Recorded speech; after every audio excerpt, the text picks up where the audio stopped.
Hello বন্ধুরা, সবাই কেমন আছো? আজকে চটপট একটা খিচুড়ির রেসিপি দেখিয়ে দিচ্ছি। খিচুড়ির রেসিপি বলতে কি বলো তো, এটার মধ্যে এমন বিশেষ কিছু দেখানোর নেই। আমি সব মানে আলু বাকি সব সবজি দিয়ে আর ডাল আর চাল দিয়ে একসঙ্গে বসিয়ে দিয়েছি। এটাকে হয়ে গেলে যখন সেদ্ধ হয়ে যাবে তখন ফোড়ন দিয়ে দেবো আর একটু ঘি দিয়ে দেবো, বাস টেস্টি খিচুড়ি রেডি হয়ে যাবে। এটাতে বিশেষ কিছু দেখানোর নেই, এটা সবার ঘরে ঘরে হয়, সবাই এটা বানাতে পারো। অ্যাকচুয়ালি আমি কীভাবে বানাই সেটাই একটু দেখালাম আর কি, আর বিশেষ কিছু না। আর এখানে দেখো আমি সব কিছু সেদ্ধ হতে দিয়ে দিয়েছি, খিচুড়িটা প্রায় হয়ে গেছে, এই দেখো অলমোস্ট কমপ্লিট। আর এখন আমি এটার মধ্যে দিয়ে দিচ্ছি ফোড়ন। এই দেখো আমি ফোড়ন সব ভেজে নিয়েছি, একটু পেঁয়াজ, একটু শুকনো লঙ্কা, একটু পাঁচ ফোড়ন সব কিছু দিয়ে আমি বেশ ভালো করে একটা ফোড়ন দিয়ে দিয়েছি।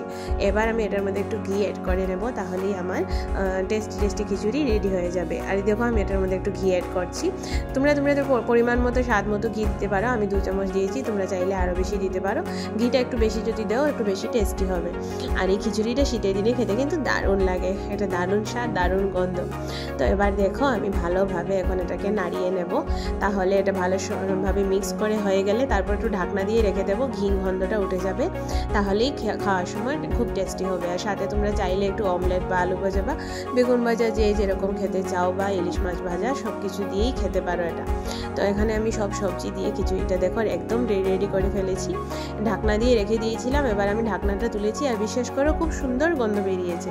তোমাদের আজকের এই রেসিপিটা কেমন লাগলো অবশ্যই জানাবে, আমাকে ফলো করতে আর সাবস্ক্রাইব করতে ভুলবে না কিন্তু। Bye bye.